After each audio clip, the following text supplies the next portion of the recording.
సింగరేణిలో భారీ కుంభకోణం జరుగుతుందన్న విపక్షాల ఆరోపణలను రాష్ట్ర ఉప ముఖ్యమంత్రి బట్టి విక్రమార్క తీవ్రంగా ఖండించారు. సింగరేణి ప్రజల ఆస్తి అని, దానిని కాపాడే బాధ్యత తమ ప్రభుత్వందేనని స్పష్టం చేసిన ఆయన జిల్లాల ఎత్తివేత అనేది కేవలం తప్పుడు ప్రచారమేనని కొట్టిపారేశారు. ఇక ఒరిస్సాలోని నైనీ బ్లాక్ గనుల విషయంలో బీఆర్ఎస్ నేతలు చేస్తున్న అవినీతిని ఆరోపణల నేపథ్యంలో రేపు పూర్తి వివరాలతో వాస్తవాలను వెల్లడిస్తానని బట్టి విక్రమార్కతో పాటు ప్రకటించిన ఈ నేపథ్యంలో ఈ అంశంపై సర్వత్రా ఆసక్తి నెలకొంది.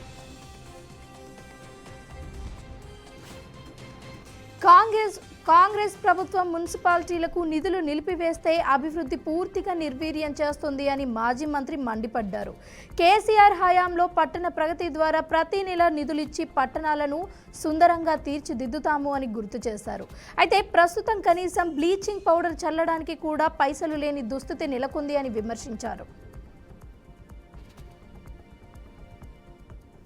మార్కాపురంలో నిర్వహించిన ఆర్టీసీ ఎంప్లాయీస్ యూనియన్ మహాసభలో కొత్త బ్లాక్ కమిటీ ఎంచుకున్నారు. దీంతో పాటు పెరుగుతున్న ప్రయాణికుల రద్దీకి అనుకూలంగా 3,000 కొత్త బస్సులు, 10,000 మంది సిబ్బందిని నియమించాలి అని డిమాండ్ చేశారు.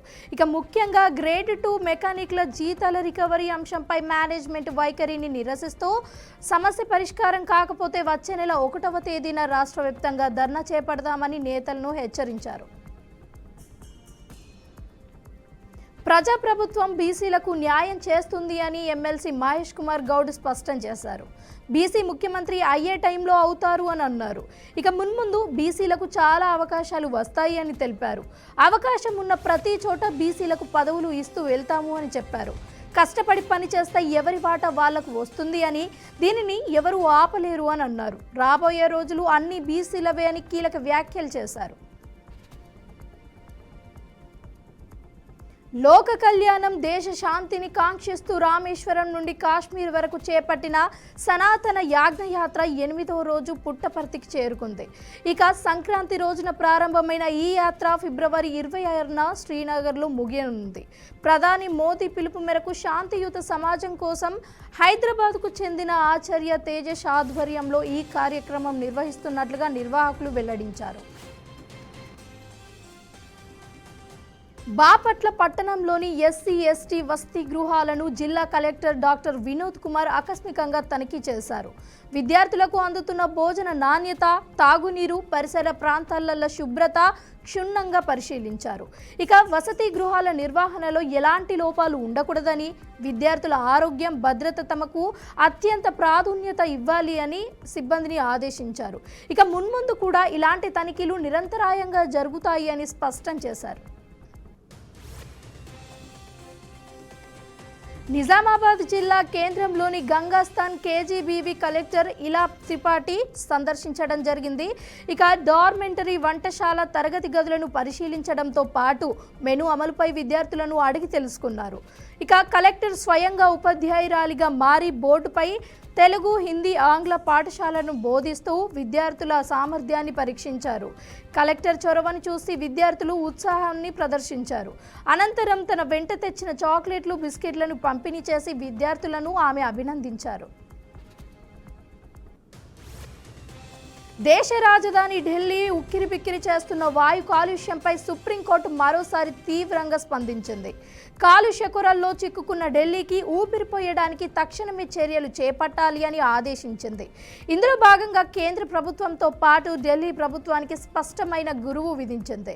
ఇక వాయు నాణ్యత నిర్వహణ కమిషన్ సూచించిన సిఫార్సులను ఎలా అమలు చేస్తారో నెరవేర్చేలా రాబోయే 4 వారాలలో సమగ్రమైన కార్యాచరణ ప్రణాళికలను సమర్పించాలి అని ధర్మాసనం ఆదేశాలు జారీ చేసింది. జార్ఖండ్ రాష్ట్రం పశ్చిమ సింగ్భూమ్ జిల్లాలో సారండ అడవి ప్రాంతాలలో భారీ ఎన్కౌంటర్ చోటు చేసుకుంది. ఇవాళ తెల్లవారుజాము నుంచి భద్రతా బలగాలకు అలాగే మావోయిస్టులకు మధ్య బిఖారా ఎదురుకాల్పులు కొనసాగుతున్నాయి. ఈ ఎన్కౌంటర్లో 15 మంది మావోయిస్టులు మృతి చెందినట్లుగా సమాచారం అందుతోంది. ఇక మత్తులో మావోయిస్టులు పార్టీ సెంట్రల్ కమిటీ సభ్యుడు కూడా పతిరామ్ ఉన్నట్లుగా నేషనల్ మీడియాలో వార్తలు వస్తున్నాయి. భారీ మంచు కారణంగా ఆర్మీ వాహనం అదుపు తప్పి లోయలో పడిపోయినట్లుగా తెలుస్తుంది. దాంట్లో 10 మంది జవాన్లు ప్రాణాలు కోల్పోయారు. అలాగే మరో 15 మంది తీవ్రంగా గాయపడినట్లుగా తెలుస్తోంది. ఈ ఘటన జమ్మూ కాశ్మీర్లో గూగ్మార్గ్ సెక్టర్ సమీపంలో ఉన్న బూటాపత్రి అనే మంచు పర్వత ప్రాంతాలలో చోటు చేసుకున్నట్టుగా తెలుస్తోంది. మంచు కురుస్తూ ఉండటంతో రహదారిపై వాహనం టైర్లు జారి లోయలోకి దూసుకెళ్లడంతో ప్రమాదం జరిగినట్లుగా సమాచారం అందుతోంది.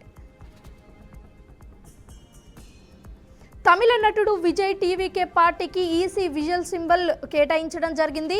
ఇక ఈ మేరకు ప్రకటన విడుదల చేసింది. దీంతో ఆ పార్టీ నాయకులు అలాగే కార్యకర్తలు అభిమానులు హర్షం వ్యక్తం చేస్తున్నారు. వచ్చే ఎన్నికలలో ఖచ్చితంగా సత్తా చాటుతాము అని తెలిపారు. ప్రస్తుతం ఈ రాష్ట్రంలో రాజకీయ శక్తిగా మారిన ఆయనకు ఈసీ వద్ద గుర్తింపు లభించింది. ఎన్నికలలో పోటీ చేసేందుకు తమ పార్టీకి సింబల్ కేటాయించాలి అన్న అభ్యర్థనను పరిశీలించిన ఈసీ తాజాగానే విజిల్ సింబల్ను కేటాయించింది. తమిళనాడులో అసెంబ్లీ ఎన్నికలు దగ్గరవుతున్నాయి. ఇక ఈ నేపథ్యంలోనే కమల్ హాసన్ ముక్కల్ నిధి మయ్యం పార్టీకి ఎన్నికల కమిషన్ టార్చ్ లైట్ గుర్తును కేటాయించింది. గతంలోనూ 2029లో లోక్సభ ఎన్నికలలో పోటీ చేసిన సమయంలోనూ కమల్ పార్టీకి ఇదే గుర్తును కేటాయించింది. ఇక ఈ క్రమంలో మరోసారి టార్చ్ లైట్ గుర్తునే కేటాయిస్తే ప్రకటన విడుదల చేసింది. భారత స్టార్ షట్లర్ పివి సింధు అరుదైన ఘనత సాధించింది. Indonesia masters badminton tourney pre quarter ఫైనల్స్లో సింధు విజయం సాధించింది. ఇక డెన్మార్క్ షట్లర్ షో లినే జీర్ఫెడ్ను సింధు ఓడించడం జరిగింది. ఇక ఈ విజయంతో సింధు అరుదైన రికార్డు సృష్టించింది. అంతర్జాతీయ కెరియర్లోనే మొత్తం 500 మ్యాచ్లలో విజయం సాధించిన తొలి భారతీయ షట్లర్గా సింధు నిలిచారు. విజయాలతో దూసుకుపోతున్న మంచు మనోజ్ మళ్ళీ ఇండస్ట్రీలో బిజీ అవుతున్నాడు. త్వరలో డేవిడ్ రెడ్డి సినిమాతో ప్రేక్షకుల ముందుకు అలరించడానికి సిద్ధమవుతున్నాడు. ఇక ఇటీవలే ఈ విషయాన్ని అధికారికంగా ప్రకటించాడు. తాజాగా మంచు మనోజ్ ఎక్స్ ద్వారా ఆసక్తికర అప్డేట్ రాబోతున్నట్టుగా తెలిపాడు. David Reddy first look poster జనవరి 25న రాబోతున్నట్లుగా తెలపడం జరిగింది. ఇక ఒక భీకరమైన శకం మొదలవుతుంది అంటూ రాసుకొచ్చారు.